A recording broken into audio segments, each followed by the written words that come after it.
For years he lived haunted by the disappearance of his sister when she was still a child. Everything changes when his new employee sees an old portrait and exclaims, "Sir, that girl lived with me in the orphanage." From there, buried secrets begin to surface, revealing a web of lies and pain. Before listening to this incredible story, don't forget to subscribe to the channel for more exciting tales. Victor Allianz had always believed that destiny was a silent force, weaving its plots regardless of his wishes.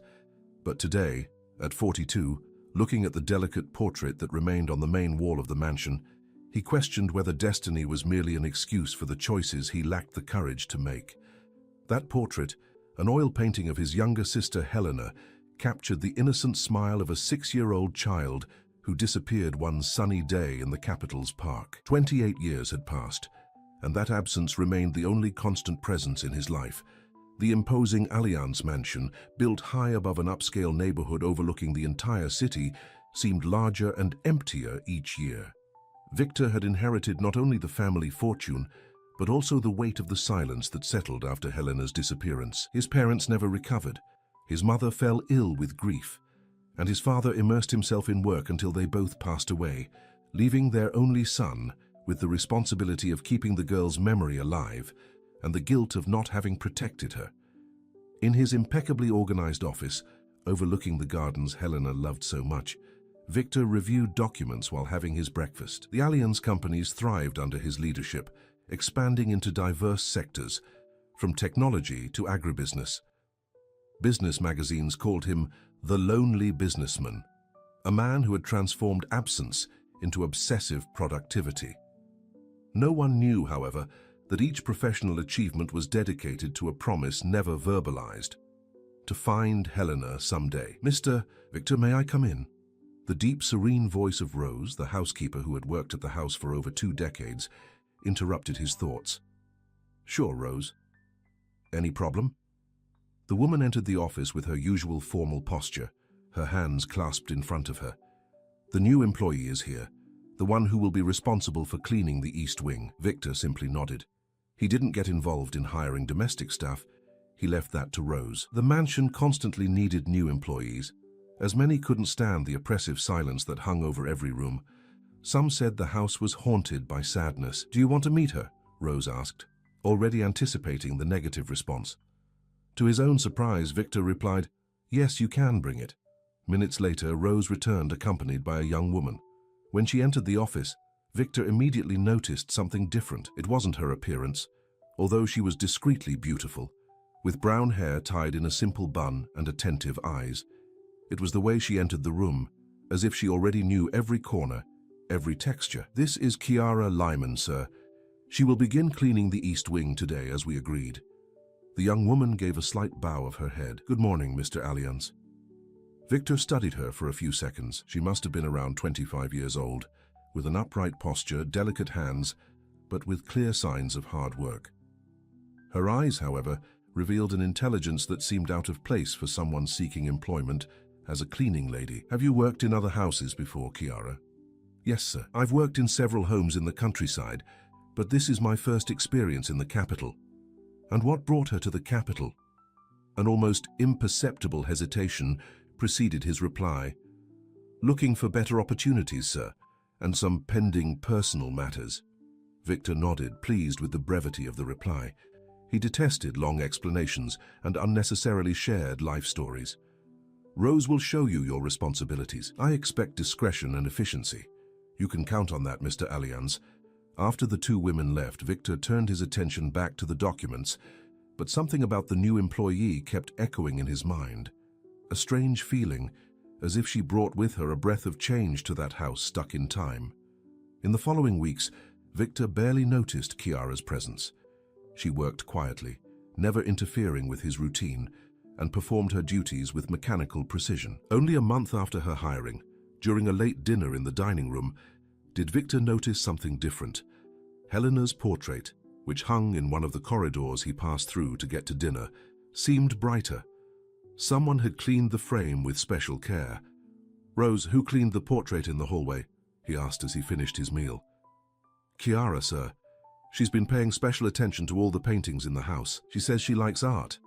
Rose hesitated before continuing. Actually, sir, she always stops in front of the portrait of little Helena. She stares at it for several minutes.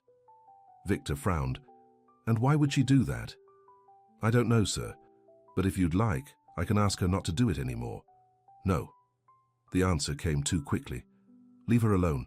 Just watch. That night, Victor couldn't sleep. The image of a stranger gazing at Helena's portrait disturbed him inexplicably. He got up and walked through the silent corridors of the mansion until he stopped before the painting. Moonlight streamed through the tall windows, partially illuminating the girl's smiling face.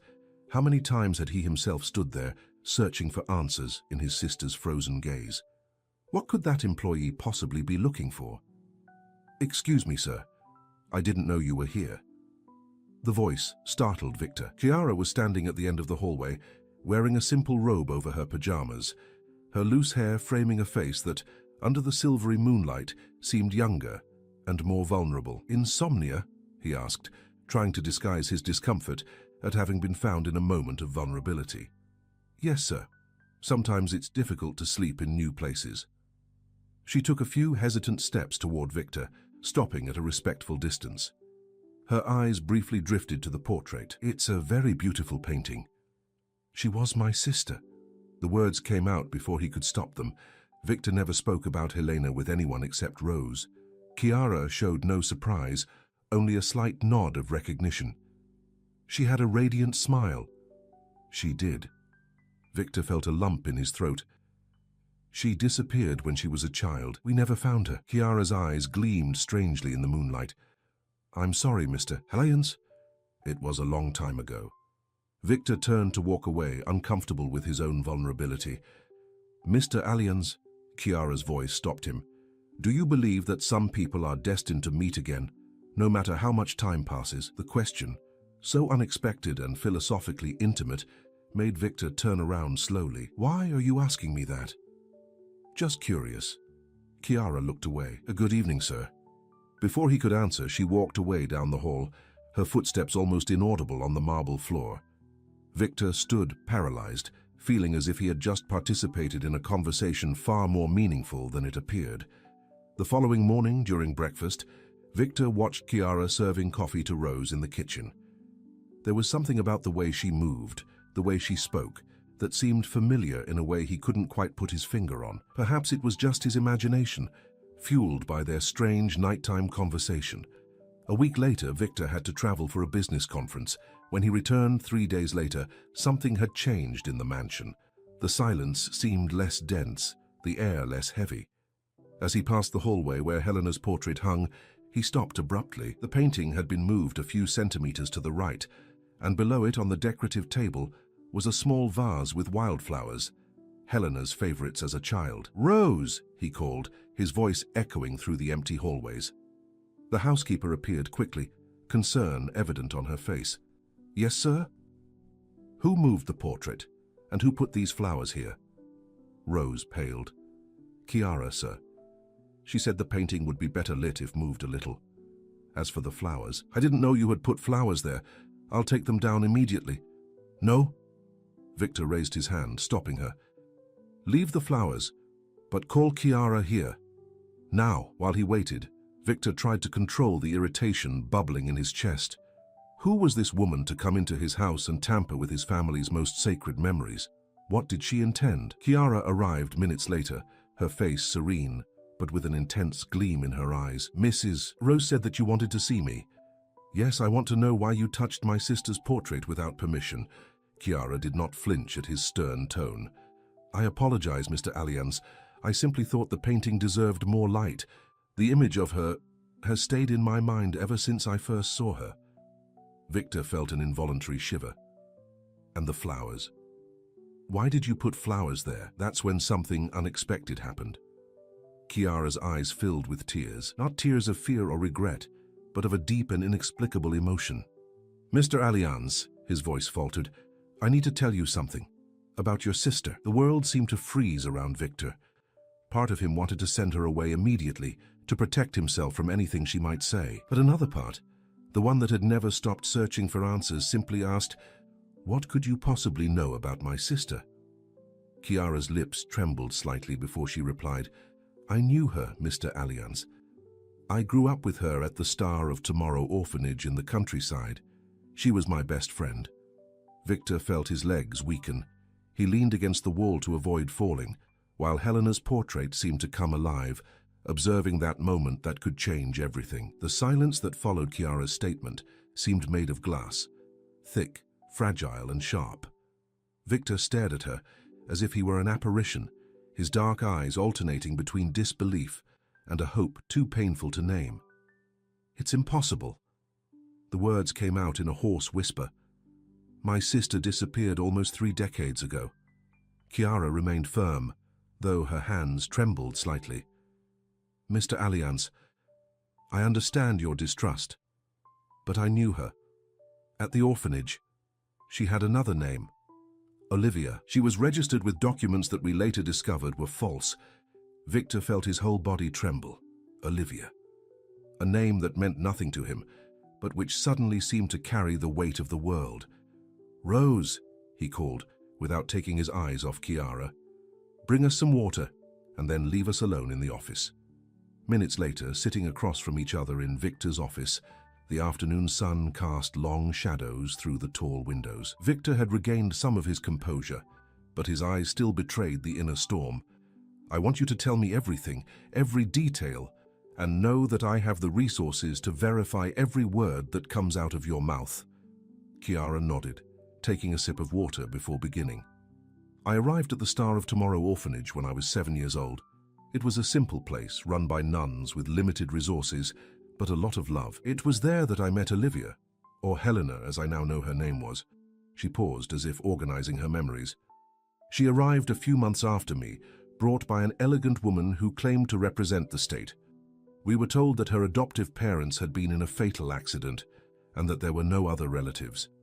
Olivia was about 7 years old at the time, a little confused, frightened, but there was something different about her." "Different how?" Victor's voice came out tense. "She didn't behave like the other abandoned children. She didn't cry at night calling for her mother. She didn't have that lost look. Instead, she told stories. Stories about a big house with huge gardens, about a piano she was learning to play, about an older brother who had promised to always protect her." Victor closed his eyes for a moment, the memory of the promise he had made to his little sister the night before her disappearance piercing him like a spear. "Nobody believed her," Chiara continued. "The nuns said it was imagination, a way of coping with trauma. Other children mocked her, but I believed her, because she told those stories with a conviction that went beyond fantasy." "How long was she in that orphanage?" "Until she was 14. We were very close during all that time. We were like sisters." Chiara smiled sadly. "She would tell me about her secret garden, about the wildflowers her brother picked for her. She would talk about a pet name he used." Victor paled. "Lena of the sea." The words escaped him like a prayer. Chiara's eyes widened. "Yes, she said her brother called her that because her eyes were the color of the sea on a stormy day." Chiara leaned forward. "Mr. Allianz, no one could know about this. It was too intimate a detail." Victor stood up abruptly, walking to the window. His mind raced, trying to process the possibility unfolding before him. Helena, alive, growing up in an orphanage while he desperately searched for her. Pain and hope mingled in his chest in an almost unbearable way. "What happened when she was 14? He asked without turning around. Chiara took a deep breath. "There was an incident. One of the nuns found Olivia drawing portraits. She had an incredible talent for drawing. One of the portraits showed a family, a boy and a girl holding hands in front of a piano with adults in the background. The nun commented that this must be the family Olivia wished she had, and Olivia became furious. She shouted that this was her family, that she had been taken away, not abandoned. An investigation has been launched." Victor turned, his voice controlled despite the visible emotion. "Not in the proper way.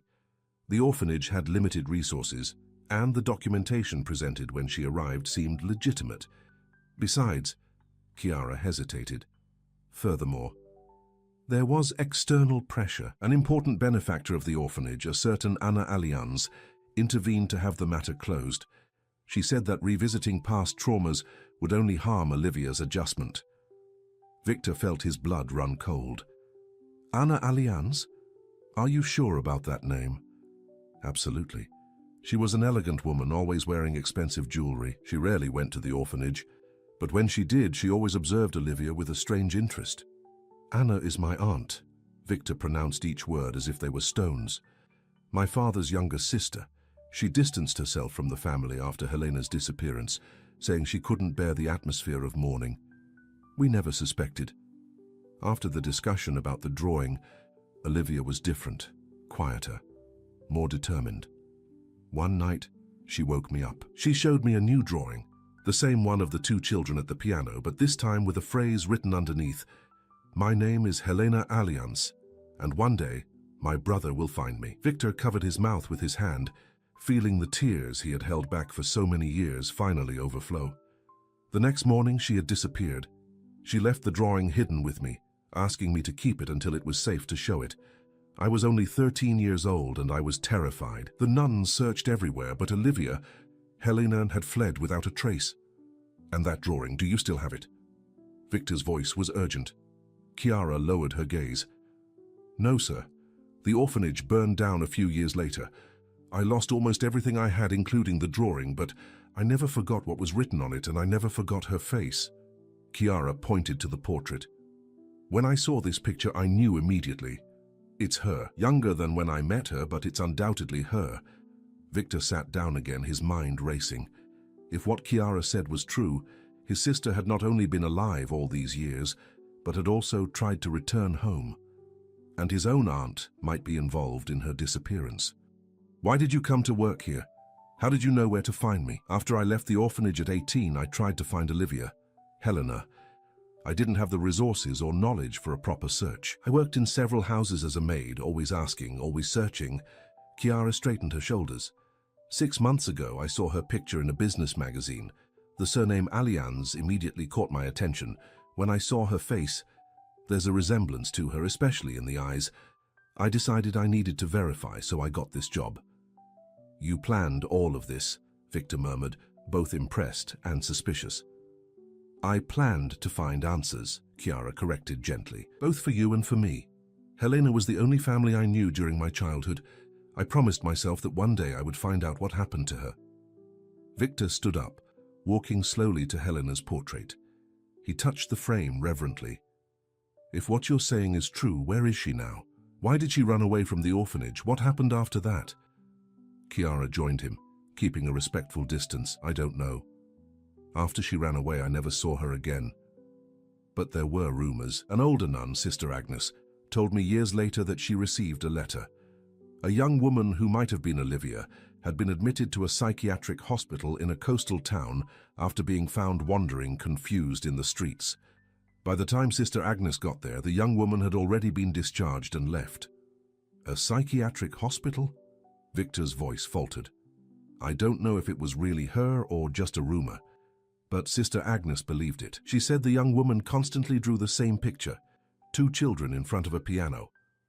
Victor stared intently at Helena's portrait for long minutes, as if he could extract answers from that smile frozen in time. When he finally turned, there was a fierce determination in his gaze.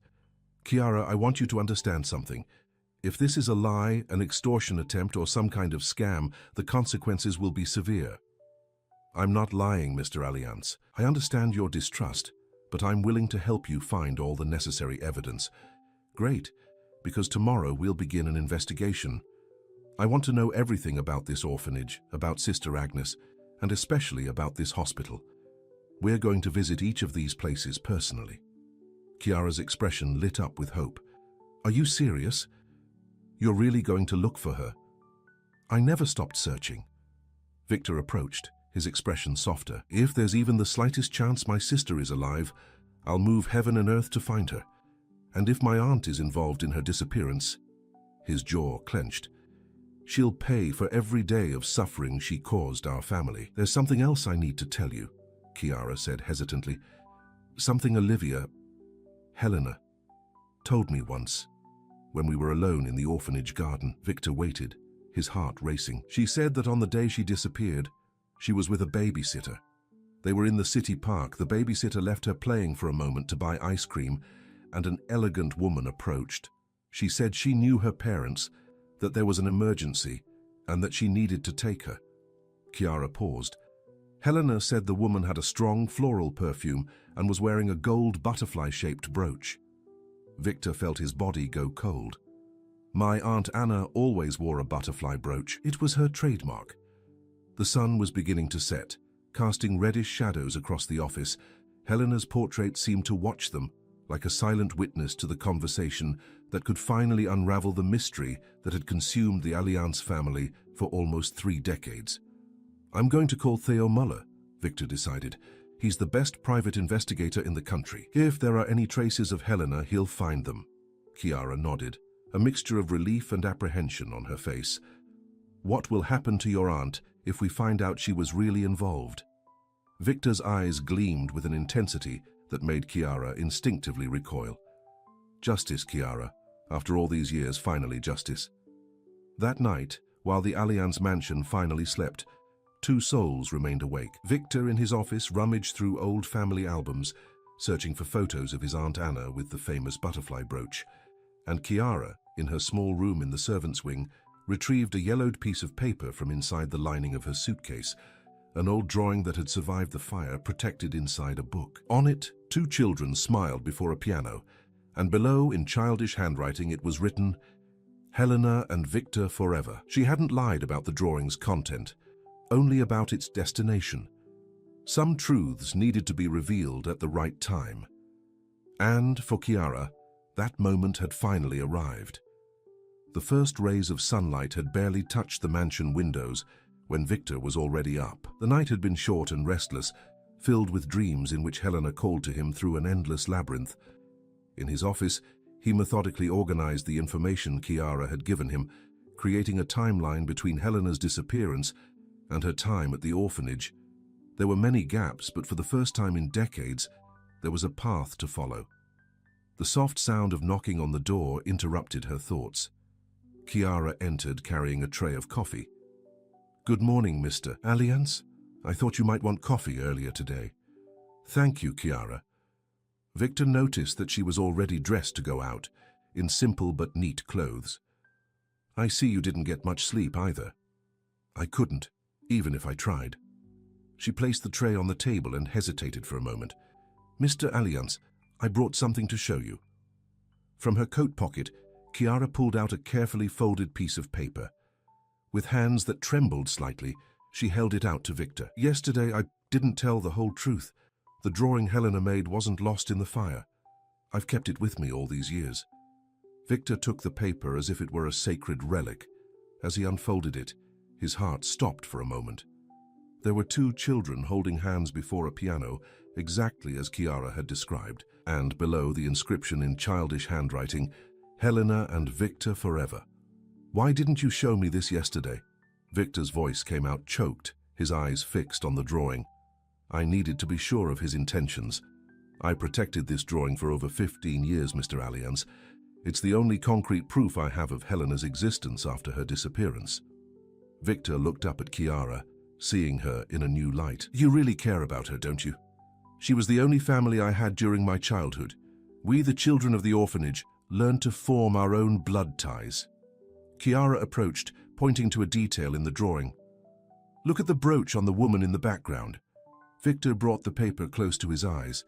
In the drawing, an adult figure in the background was wearing what appeared to be a butterfly-shaped brooch. The detail was small, but unmistakable. My aunt, she murmured, feeling a cold fury spread through her body. She's been involved the whole time. We need more evidence before accusing anyone, Mr. Allianz. Victor carefully folded the drawing and put it in the inside pocket of his jacket. That's why we're going to the orphanage today. I need to speak with this Sister Agnes you mentioned. If she's still alive, Chiara added softly. She was already elderly when I left the orphanage. Theo Muller will meet us there. Victor checked his watch. He's the best investigator I know, discreet and incorruptible. 2 hours later, a luxury car with a driver left the Allianz mansion, heading towards the countryside. In the back seat, Victor and Chiara maintained a silence heavy with expectation. The urban landscape gradually gave way to verdant fields and small villages. For Chiara, it was a journey to the past. For Victor, a plunge into the unknown. "What was the orphanage like?" Victor finally asked, breaking the long silence. It was a simple place, but clean and organized. The nuns did the best they could with limited resources. Chiara watched the landscape through the window. We had classes in the morning, light work in the afternoon. Helena, Olivia, loved tending the garden. "She always loved flowers," Victor commented, a sad smile playing on his lips. "When she was little, she had her own flower bed in the mansion's garden. She told me about that flower bed. She said you helped her take care of the seeds." Chiara turned to him excitedly. She was talking about a sunflower that grew so tall it almost reached her second-story window. Victor felt a lump in his throat. It was the summer before she disappeared. She was so proud of that sunflower. She said it was magical, that it had grown so much because she had asked the sun for it. She never forgot Mr. Alliance. All those details, all those memories, they were alive inside her. That's why I'm sure she was your sister. Another hour's drive and they finally spotted the small town where the orphanage was located. It was a modest place with simple houses clustered around a central square. The driver followed Chiara's directions until they reached a two-story building on the outskirts of town. The old building, which had once been white, now displayed a yellowish color from age. A discreet sign identified it. "Star of Tomorrow Orphanage, Shelter and Education since 1965. "It seems smaller than I remembered," Chiara commented as they got out of the car. A man was waiting for them at the entrance, leaning against an unassuming car. Tall, with a serious demeanor and attentive eyes, he approached as soon as he saw them. "Mr. Alliance." He extended his hand in a firm greeting. "Theo." Victor returned the handshake. "This is Chiara Lehman. She grew up here and knew Helena." Theo nodded to Chiara, his professional gaze quickly assessing her. "I did some preliminary research on the orphanage. It's been run by the same religious order for over 50 years. The current director is Sister Viola, who has only been in the position for 5 years. "And what about Sister Agnes?" Chiara asked anxiously. "Still alive, but retired. She lives in a retirement home for nuns a few kilometers from here." Victor felt a wave of relief. "Great. We'll talk to her later. First, I want to see the records of this place." The trio walked to the entrance of the orphanage, where they were greeted by a young nun with a kind smile. Victor introduced himself as a businessman interested in making donations, and they were promptly led inside the building. The atmosphere was simple, but welcoming. Children of various ages passed through the corridors, some looking curiously at the well-dressed visitors. "Sister Viola will receive you in her office," the young nun informed them, leading them down a hallway with creaky wooden floors.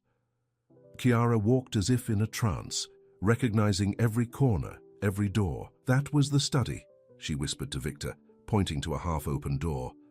"And that door leads to the girls' dormitory." Victor watched everything intently, trying to imagine his sister growing up in that place, far from her family, far from him. The pain and guilt, dormant for years of resignation, returned with renewed force. The headmistress, Sister Viola, was a middle-aged woman with a serene expression and discerning eyes. She received them in a simple room with a dark wood table and shelves full of books and folders. "How can I help you?" he asked after the introductions. Victor got straight to the point. "We're looking for information about a girl who lived here between approximately 1997 and 2004. Her name was Olivia, but her real name was Helena Alliance, my sister." Sister Viola's expression shifted from cordial to cautious. "Mr. Alliance, I understand your concern, but our records are confidential to protect the privacy of the children." "Sister Viola," Chiara interjected, "I grew up here. I knew Olivia. We shared the same room for years. We have reason to believe she was brought here improperly after her disappearance." The nun studied Chiara intently. "You seem familiar. Chiara Lyman, isn't it? I remember you. You were one of the most diligent." "So you were here back then?" Theo asked. "Yes, I was a literature and art teacher." Viola hesitated as if pondering how much she could reveal. "I remember Olivia, an extraordinarily talented girl at drawing, and with very vivid stories about her life before the orphanage." "Stories that were true," Victor stated, leaning forward. Sister, my sister was kidnapped when she was 6 years old. We spent decades searching for her. If Olivia was really Helena, we need to know everything that happened here. Sister Viola closed her eyes for a moment, as if seeking divine guidance. When she opened them, her decision was made. I'm going to show you Olivia's record, but I need you to understand. At the time, we had no reason to doubt the documentation presented. We were, and still are, an institution with limited resources, receiving children referred by official bodies or in emergency situations. She stood up and walked to an old file in the corner of the room. After a few minutes of searching, she returned with a yellowed folder. Here it is. Olivia Sallin admitted in October 1997, approximately 7 years old. She opened the folder on the table. She was brought in by a representative who identified herself as a state social worker. The documents indicated that her adoptive parents had died in an accident and that there were no other relatives. Victor examined the documents carefully. These papers look official, but they're easily forged. Who was this social worker? The nun turned a few pages. Anna Muller. She visited the orphanage a few times in the first few months to monitor Olivia's adjustment. Then her visits became rare. Muller, Victor repeated, exchanging a meaningful look with Theo. My aunt used a fake last name, but kept her first name. There's more, Sister Viola continued, pointing to a document. Mrs. Muller became an important benefactor of the orphanage after bringing Olivia. Her donations funded the renovation of the library and the dining hall. He bought your silence, Victor murmured, his voice heavy with bitterness. It's not that simple, Mr. Alliance, the nun defended herself. We had no reason to suspect anything. The donations benefited dozens of children. And when did Olivia start talking about her past life? Chiara insisted. When did she talk about the family she had lost? Sister Viola lowered her eyes, a blush of shame coloring her cheeks. Many traumatized children create alternative narratives to cope with abandonment. Olivia wasn't the first to invent an ideal family that would come to get her one day. Except she wasn't making it up, Victor retorted, his voice trembling with restrained emotion. There was a time, the nun admitted slowly, when Olivia was about 12 years old. She drew such a detailed portrait of a house she claimed was hers, with such precise descriptions of the garden, the rooms, even the smell of the hallways. I began to wonder. I even mentioned it to the Mother Superior at the time. And what happened? Theo pressed. Mrs. Muller paid an unexpected visit that same week. She had a long conversation with the Mother Superior. After that, we were instructed to discourage Olivia's fantasies for her own good. The nun seemed genuinely remorseful. When she ran away at 14, I felt we had failed her in some way. Do you remember exactly when she ran away? Theo asked, taking notes. It was the spring of 2004. She simply didn't show up for breakfast. We searched everywhere, notified the authorities, but she had vanished without a trace. Not all traces, Chiara corrected. She left the drawing with me. She turned to Victor. And Sister Agnes received a letter years later about a young woman in a psychiatric hospital. Sister Viola nodded gravely. Yes, I remember that.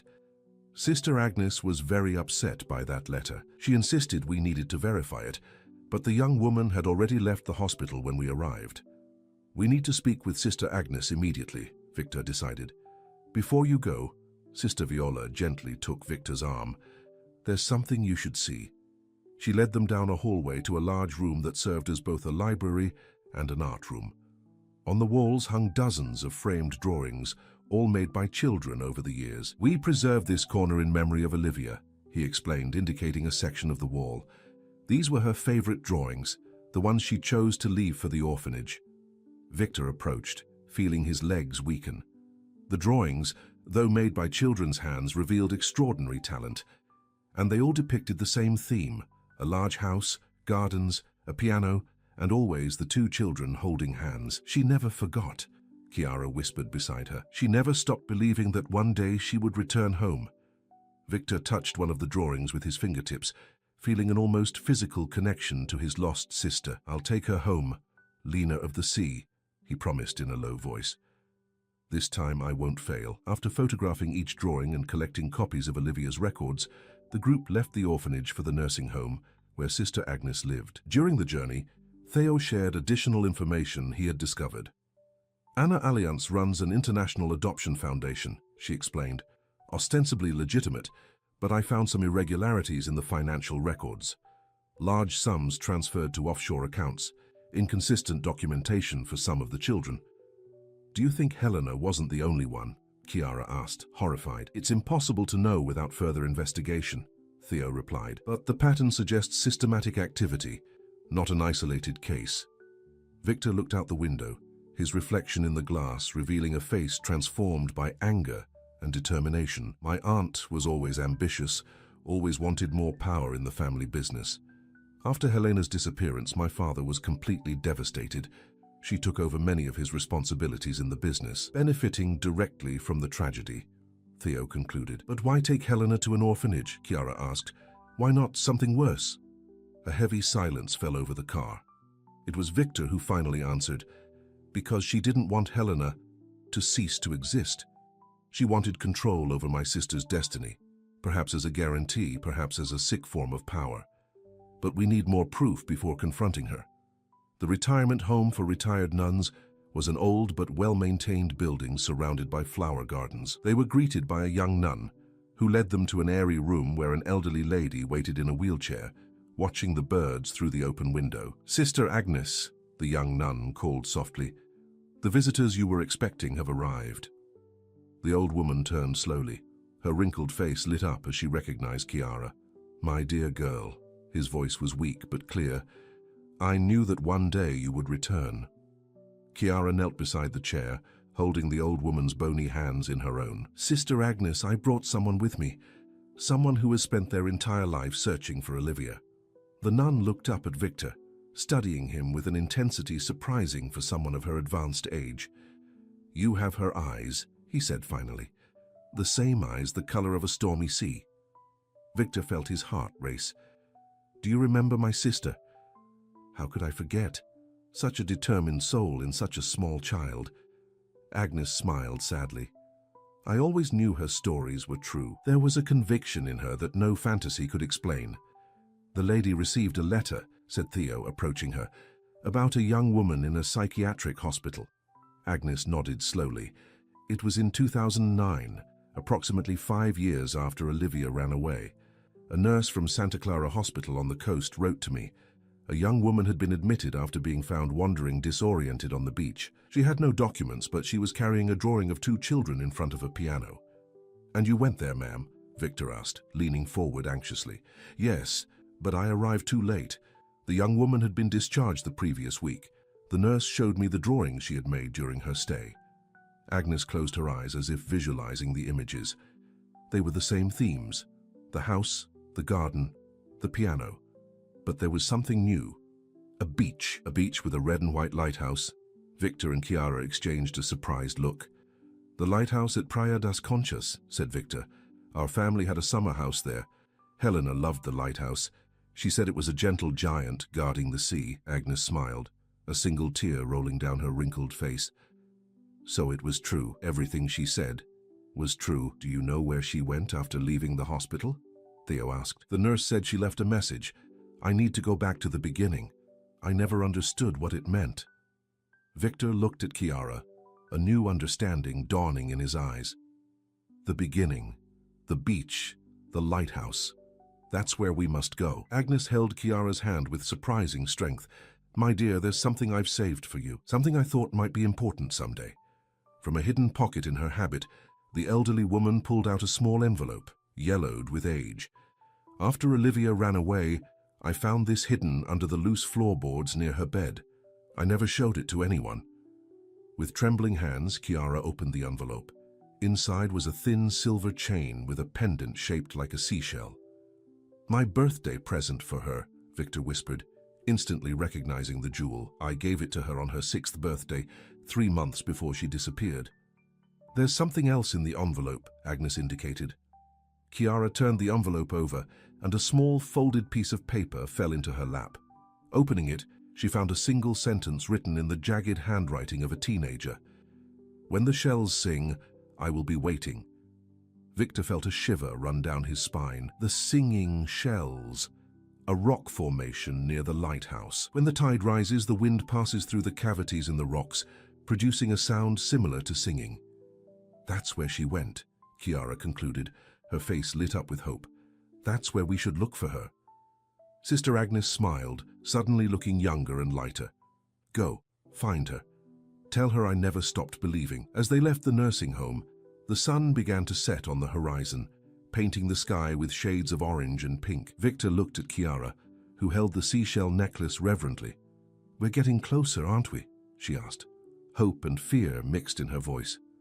Victor nodded, an ironclad determination in his eyes. Yes, and this time, I won't stop until I find her. As the car sped along the winding road toward the coast, none of the three noticed the discreet vehicle following them at a distance. In the passenger seat, an elegant woman with grey hair observed through dark glasses, a gold butterfly brooch gleaming on her coat. Anna Allianz made a brief call. They're heading for the coast, to the lighthouse. Her voice was cold and controlled. We need to get there first. The coastline unfolded before them like a moving painting, the deep blue of the sea contrasting with the golden sand of the beach, while the rising sun cast orange reflections on the waves. Victor, who had spent the entire night driving after dismissing his driver, a decision motivated by both urgency and the need to maintain control, felt a mixture of fatigue and anxiety. We've arrived, he announced, parking the car atop a hill that offered panoramic views of the deserted beach. Chiara, who had briefly slept during the journey, woke up completely when she saw the red and white lighthouse rising majestically over a rocky promontory in the distance. It's exactly how she drew it, she whispered, amazed. Theo, who had followed them in his own vehicle, joined them in the silent contemplation of the landscape. The lighthouse is still functioning, he observed, but there seems to be a small community around it. Houses, a few shops. A village of fishermen and artists, Victor explained. When we were children, this place was almost deserted. Our summer house was there. He pointed to an area further away from the beach, where elegant houses lined up overlooking the sea. Over time, the region developed, attracting people seeking peace and inspiration. A good place for someone to hide without actually disappearing, Theo commented. Victor nodded, his eyes fixed on the lighthouse. Let's start there. The singing shells are at the base of that promontory. They descended the hill towards the village. The narrow streets were paved with irregular stones, and the colorful houses displayed a rustic and welcoming charm. Despite the early hour, some residents were already out and about, preparing for the workday. Fishermen were arranging their nets, craft shops were opening their doors, and the aroma of fresh bread wafted from a small bakery. Let's split up, Theo suggested. We'll cover more ground. Look for information on an artist who paints portraits of children, someone who has arrived here in recent years. We'll meet at the cafe near the lighthouse in 2 hours, Victor agreed. Chiara, however, hesitated. Wouldn't it be better to go straight to the singing shells? If she left that message, the tide is high now, Victor explained. The rocks are partially submerged. We need to wait a few hours. In the meantime, we can investigate the village. During the following hours, the three wandered through the small community, talking to locals and visiting art and craft shops. Victor felt strangely connected to Helena in that place, as if he could feel her presence on every corner, in every alley. At the port, an elderly fisherman named Marco recalled a young artist. Yes, there's a girl who draws portraits at the Sunday market. She has a special talent for capturing children. Olivia, I think that's her name. Victor's heart raced. Olivia, are you sure? Almost certain. She doesn't live exactly in the village. She has a small studio near the lighthouse, a secluded spot. We rarely see her except on market days. And when is the next fair? Chiara asked eagerly. Tomorrow, my dear. Always on Sundays in the central square. Victor could barely contain his excitement. Can we find that studio? The fisherman scratched his grey beard. It's a difficult place to get to. A simple hut on the way to the singing shells. But she values her privacy. I tried to visit her once to commission a portrait of my grandson, and she seemed startled by my presence. Chiara and Victor exchanged meaningful glances. The description perfectly matched the expected behavior of someone who had lived their entire life on the run. When they met at the cafe, Theo also had news. I spoke with the owner of the local art gallery. She knows an artist named Olivia, who occasionally sells some of her work there, mostly seascapes and portraits of children. And what does she look like? Victor asked, almost breathless. A woman of about 35 years old, with long brown hair and blue-gray eyes, quiet and reserved. She refuses to participate in formal exhibitions or to reveal her last name. "It's her," Chiara whispered, clutching the shell pendant she had been wearing since her visit to Sister Agnes. "It has to be her." Victor gazed at the sea through the cafe window. "The tide will start to go out soon. Let's go to the singing shells." The path to the rock formation was steep and rugged. They left the cars in the parking lot near the lighthouse and followed a narrow trail that snaked along the cliff. Victor led the group, each step firm despite the unstable terrain, driven by a renewed determination. "There," he finally indicated, pointing to a rock formation sculpted by the millennia-old action of the waves, the singing shells. It was an impressive natural spectacle, large rocks shaped like giant shells, some with openings that, when touched by the wind and receding waves, produced melodic sounds similar to natural flutes. "It's beautiful," Chiara murmured. "Helena was fascinated by this place," Victor recalled, his voice choked with emotion. "She said the rocks sang because they held the voices of enchanted mermaids." Theo, ever practical, scanned the surroundings. "There," he pointed to a small building, almost hidden among the trees growing at the base of the cliff. "That must be the cabin the fisherman mentioned." It was a simple wooden structure with a small deck facing the sea. Wildflowers grew in abundance around it, creating a colorful oasis amidst the coastal vegetation. A thin wisp of smoke escaped from the chimney, indicating its presence. "She's there," Chiara whispered, squeezing Victor's arm. "I can feel her." Victor swallowed hard, suddenly paralyzed. After decades of searching, being potentially just a few meters away from Helena seemed unreal, almost terrifying in its intensity. What if it wasn't her? What if it was, but she didn't recognize him? What if she hated him for not finding her sooner? "Do you want me to go first?" Chiara offered, noticing his hesitation. "No," Victor straightened his shoulders. "It needs to be me. But stay close." They walked slowly towards the cabin, the sounds of the singing conches creating an ethereal soundtrack for the moment. As they approached, they could see easels arranged on the deck, some covered with cloths, others displaying canvases in different stages of completion. Victor climbed the 3 steps leading to the deck, his heart pounding in his chest. He took a deep breath and knocked on the door. The silence that followed seemed to stretch for an eternity. Then, soft, hesitant footsteps approached from the other side. The doorknob turned slowly and the door opened. A woman stood on the threshold. Brown hair with gray streaks framed a delicate face marked by time and experience. But it was her eyes that instantly captured Victor. Blue-gray like the sea on a stormy day, exactly like Helena's, exactly like his own. For a timeless moment, the two simply gazed at each other, the world around them fading completely. Victor saw the slow recognition emerge in those familiar eyes, followed by disbelief, then by an emotion so profound it defied description. "Lena Dumar." Victor's voice came out as a sigh, using the nickname that only he knew. The woman brought her hand to her mouth, a muffled sound escaping her lips. Her legs seemed to weaken, and Victor instinctively stepped forward, supporting her. "Victor." The name was pronounced like a prayer, a question, and a certainty all at once. "Is it really you?" And then, without warning, she threw herself into his arms, a deep sob shaking her entire body. Victor hugged her tightly, holding back tears that wouldn't compromise his breathing, feeling the tears he had held back for decades finally overflow. "I found you," he murmured repeatedly against her hair. "I finally found you." Chiara watched the scene with silent tears streaming down her face, while Theo kept a respectful distance, his watchful gaze alternating between the emotional reunion and the surroundings, as if he sensed danger. When they finally parted, just enough to look into each other's eyes, Helena, for it was undoubtedly she, touched her brother's face with trembling fingers. "I always knew you would find me," she said, her voice breaking. "I never lost hope." Her gaze then shifted beyond Victor's shoulder, fixing on Chiara. The expression of surprise was quickly replaced by a radiant smile. "Chiara? My Chiara?" Chiara stepped forward, unable to contain her emotion. "Yes, Olivia. Helena, it's me."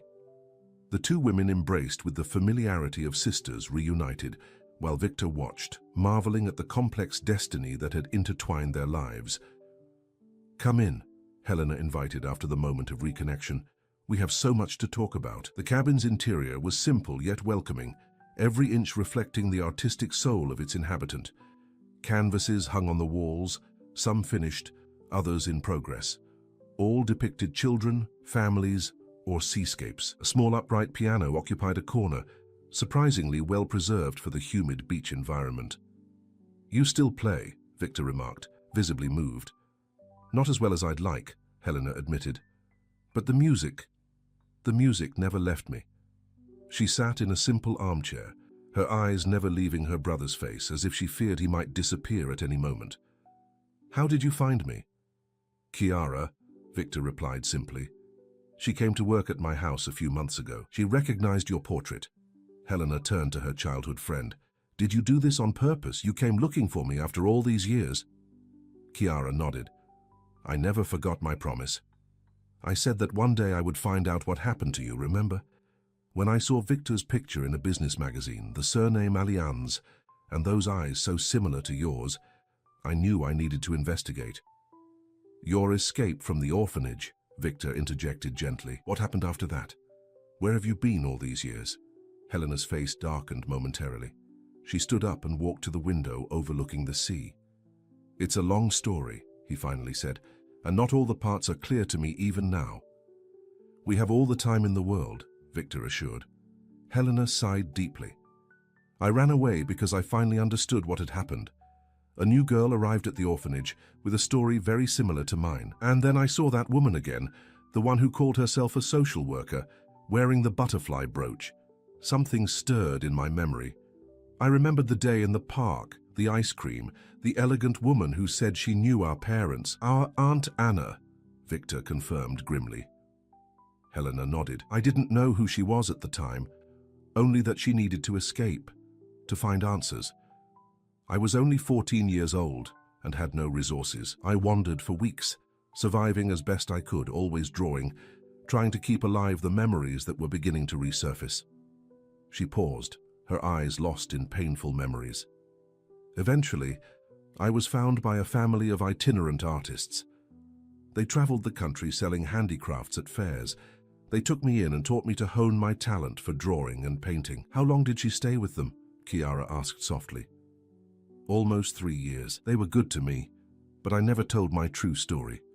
I was afraid they would return me to the orphanage, or worse, that she would find me again." Theo, who had been silently observing until then, interjected. "What made her leave them?" "The memories," Helena replied, a tremor in her voice.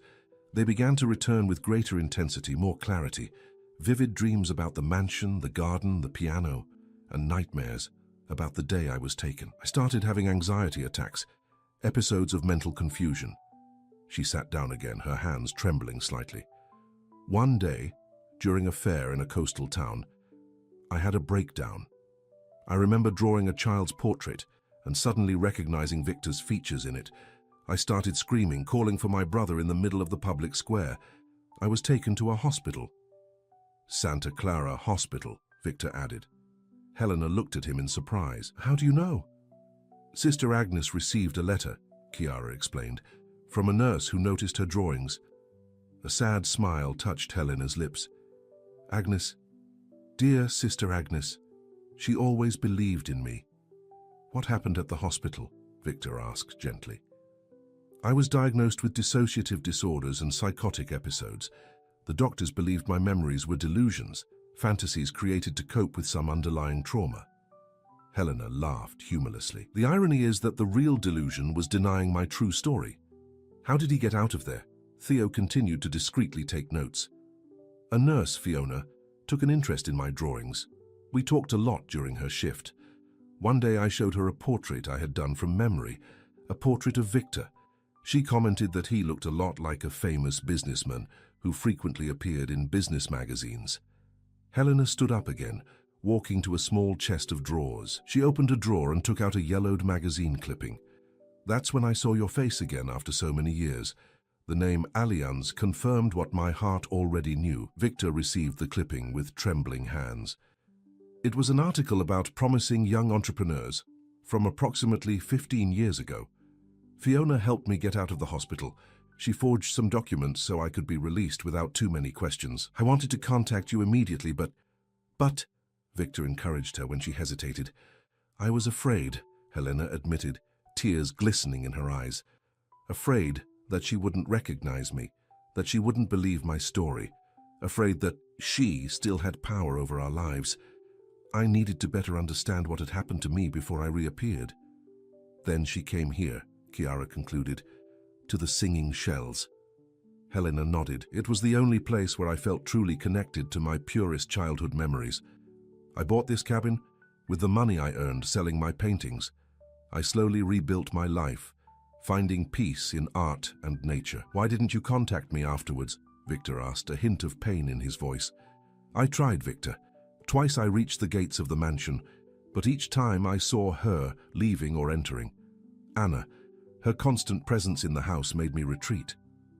Helena took a deep breath. So I decided to wait.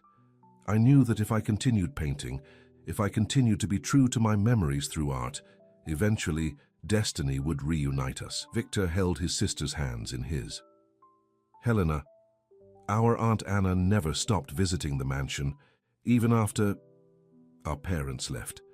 She maintained her position in the family business, always close, always vigilant. His jaw tightened. Now, I understand why. What are we going to do about her? Chiara asked. Before Victor could answer, Theo, who was watching from the window, interrupted. We have company. A car just parked near the trail. Victor joined Theo at the window. In the distance, he could make out the elegant silhouette of a grey-haired woman stepping out of a luxurious vehicle, the unmistakable glint of a butterfly brooch sparkling in the sun. Anna, he whispered, a chill running down his spine. Helena visibly paled, taking a few steps back. She found us. Don't be afraid, Victor said protectively, stepping in front of his sister. She can't hurt us anymore, I won't allow it. Theo was already in action, checking the exits from the cabin. There's a secondary trail at the back. It leads directly to the lighthouse. We can leave that way.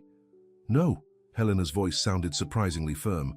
I'm tired of running, tired of living in the shadows. If she's come this far, it's time to face her. Victor looked at his sister with renewed admiration. Even after everything she had been through, the determination that had always characterized her remained intact. You're right, he agreed. The moment of truth has arrived.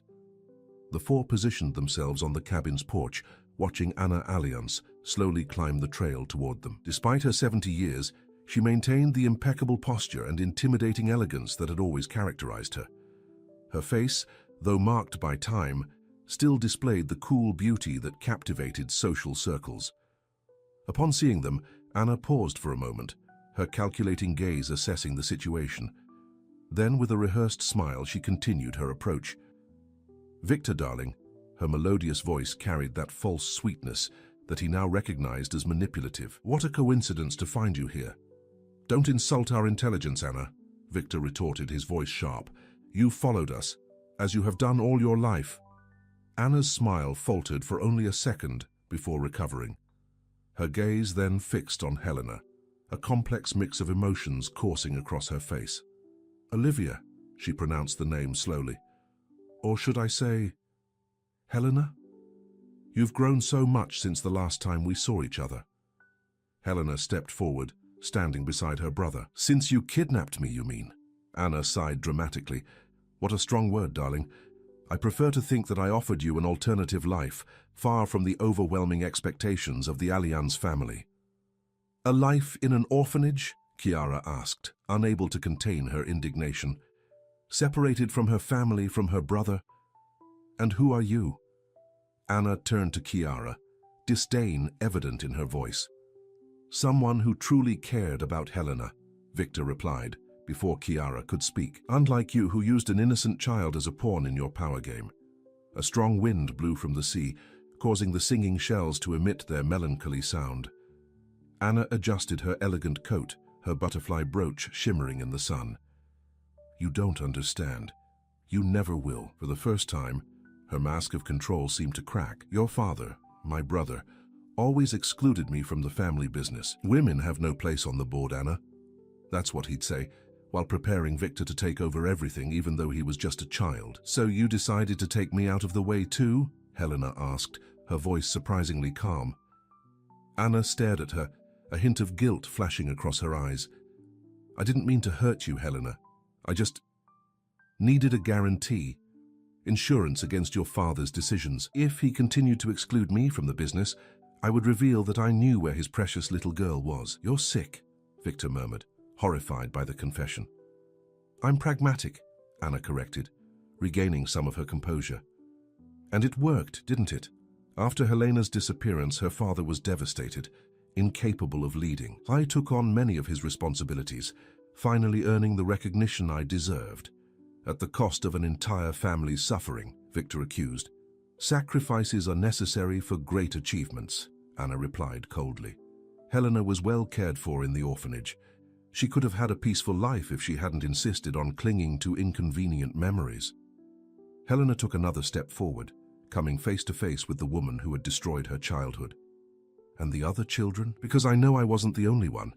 I saw documents in the Mother Superior's office. Other children arrived at the orphanage in the same way I did, brought by you." Anna didn't answer immediately, her eyes calculating her next move as if on a chessboard. "The Adoption Foundation," Theo interjected, having remained silent until then.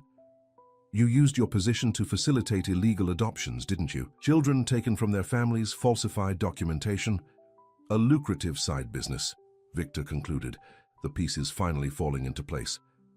"While using Helena as collateral for his position in the company, he profited from trafficking other children." "Trafficking is a very ugly word," Anna retorted disdainfully. "I prefer to think that it efficiently reallocated human resources. Wealthy families desperate for children, paying small fortunes for discretion and speed. Her beneficial arrangement for everyone. Except for the children and their original families," Chiara pointed out, anger evident in her voice. Anna shrugged. Business always has its ethical complexities. Victor felt the rage boiling in his blood, but he maintained his composure. "It's all over, Anna. We have enough evidence to expose your crimes. Helena's drawing with her brooch, the testimonies, the orphanage records, circumstantial evidence," Anna dismissed with a dismissive gesture. "And you really want to expose the Alliance family to a scandal of this magnitude? Think of the consequences for the company, Victor, for your father's legacy." "Don't you dare speak of my father's legacy." Victor took a menacing step toward his aunt. "You betrayed him in the worst possible way." "I came to offer a deal," Anna ignored his fury, maintaining a businesslike tone. "Keep this story buried, and I will transfer my shares in the company to you. I will completely withdraw from Alliance's business. In return, you allow me to live my final years in peace away from scandals and courts." Helena, who was watching her aunt with a mixture of disgust and pity, shook her head slowly. "You still don't understand, do you? This was never about money or power for us. It was about family, about love, things you will never understand." Anna's gaze hardened. "Don't be fools. I'm offering a clean, discreet solution. Otherwise—" "Or what?" Victor challenged. "Are you going to threaten a grown woman now? Are you going to try to kidnap Helena again?" For a moment, Anna seemed genuinely confused, as if she couldn't understand why her offer was being rejected. Then, her face took on a resigned expression. "You're more like your father than I imagined. The same moral stubbornness, the same naive view of the world." She adjusted her bag on her shoulder. "Do what you think is best. But remember, stories like this rarely have happy endings for anyone involved." He started to walk away, but stopped when he heard Helena's voice. "Anna." The older woman turned around, one eyebrow raised in question. "I spent years of my life hating you," Helena said with surprising calm, "imagining 1,000 ways to get revenge. But now, looking at you, I only see a lonely woman who traded love for power and ended up with neither." Anna's eyes gleamed dangerously, but she didn't answer. With one last icy look, she turned and walked down the path toward her car. "She's going to run away," Theo warned, already reaching for the phone. "Let her go," Victor surprised her. "We have all the evidence we need. And more importantly," he turned to Helena, holding her hands tenderly, "we've found what really matters." Helena looked at her brother, at Chiara, and then at the endless sea beyond the singing shells. "Yes," she agreed, a serene smile lighting up her face. We finally found it. As they watched Anna leave, neither of them spoke for a few moments. It was as if a painful chapter of their lives was finally closing, making way for a new beginning. "What will we do now?" Chiara finally asked. Helena looked at her brother, a silent question in her eyes. "Let's go home," Victor replied simply. "It's time for Helena Allianz to go back to where she belongs." And as the sun began its descent toward the horizon, the singing shells seemed to chant a different melody, no longer a lament, but a song of new beginnings and hope. The drive back to the Allianz mansion was filled with a silence heavy with emotion. Helena watched the landscape gradually changing out the car window, from the bucolic coastline to the urban sophistication of the capital. Her fingers drummed nervously on the seashell necklace she had found among her belongings, a relic from her lost childhood. "We're almost there," Victor announced, his gentle voice breaking the silence. When the mansion gates finally appeared, imposing and familiar, Helena felt her heart race. How many nights had she dreamed of this moment? For how many years had that image remained etched in her memory, resisting all attempts to erase it? Rose waited at the entrance, her wrinkled face bathed in tears as she watched Helena get out of the car. "My girl," she whispered, opening her arms. "Finally home." The embrace that followed contained decades of absence, of mourning, of hope never abandoned. Helena felt transported back in time, once again the 6-year-old girl who ran into the governess's arms after a day in the garden. In the days that followed, Helena rediscovered the mansion and herself. Each room stirred memories, some vivid, others fragmented, all precious. The room that had been hers in childhood had been preserved like a sanctuary, every detail exactly as she remembered it. Victor explained that his parents, and later he himself, had kept everything intact, fueled by the hope that one day she would return. Chiara, who initially planned to leave, was persuaded to stay. "You're as much family to Helena as I am," Victor insisted. "Perhaps even more so considering the years you've spent together." It was Chiara who suggested creating the foundation. "There are other children like Helena," she argued during a dinner, "other separated families that could be reunited." The idea quickly gained traction. Victor offered financial resources and business contacts. Theo contributed his investigative expertise. Helena and Chiara brought their lived experience and deep understanding of the trauma of separation. Meanwhile, Anna Allianz faced the consequences of her actions, not through a public trial that would expose the entire family to scandal, but through a private agreement. Her personal fortune would be transferred to the foundation, and she would provide all the documentation about her network of illegal adoptions. In exchange, she would avoid criminal prosecution. "She's paying in her own way," Victor explained when Helena expressed concern about the fairness of the deal. "She'll lose everything she values: power, social status, respect. For someone like Anna, that's worse than prison." The New Paths Foundation was officially inaugurated 3 months after Helena's return.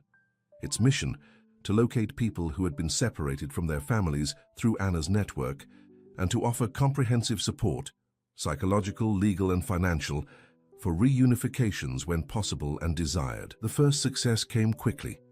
A young woman named Anna Muller, hospitalized in a psychiatric hospital with a diagnosis of dissociative disorder, was identified as one of the missing children. Like Helena, she obsessively drew the same house, the same garden, seeking to keep alive memories that everyone insisted were just delusions. On the day Anna Muller was finally reunited with her biological family, Helena watched from a distance, silent tears streaming down her face. Chiara approached, linking her arm with Helena's. "It was worth it, wasn't it?" he asked softly. Helena nodded, unable to speak. That meeting represented more than the Foundation's success. It was the validation of her own journey, proof that her suffering had not been in vain, that it could be transformed into something greater, something that would benefit others who shared her pain. That night, gathered in the mansion's music room, Victor watched Helena play the piano, hesitant at first, gaining confidence with each note. The simple melody her mother had taught her in childhood filled the room, exercising decades of silence. "What do you think our parents would say if they could see us now?" Helena asked, her hands resting momentarily on the keys. Victor reflected for a moment. "I think they'd say that true love always finds its way home." Chiara, who was organizing old sheet music found in the attic, smiled at the answer. "And it's true. Look at the three of us, brought together by improbable circumstances, connected by something stronger than blood or destiny. Helena resumed playing the melody, now more confident, more complete. As her hands danced across the keys, her gaze wandered around the room illuminated by the golden light of the late afternoon. Her brother, her best friend, her restored home. It wasn't the end she had imagined during those lonely years, but a much richer, much more meaningful beginning. Outside in the garden, the wildflowers that had been replanted exactly as Helena had described them were beginning to bloom. A new sunflower, as ambitious as the one from her childhood, was already reaching for the sky, attaining impossible heights, just like the hope that had never completely died. And as the music flowed from the living room to the gardens, beyond the walls of the Allianz mansion, Helena knew with absolute certainty that she had finally found her true home. Not just a physical place, but a purpose, a rebuilt family, and a future that, after so many detours, was finally beginning. End of story. Dear listeners, we hope that Helena, Victor, and Chiara's journey has touched your hearts. For more equally moving stories, be sure to check out our special playlist, available here. If this narrative of reunion and overcoming challenges resonated with you, please like and subscribe to our channel. Share your thoughts in the comments about this story of bonds that even time couldn't break. Every day we bring you new stories that explore the complexities of life and the power of love. Until our next meeting.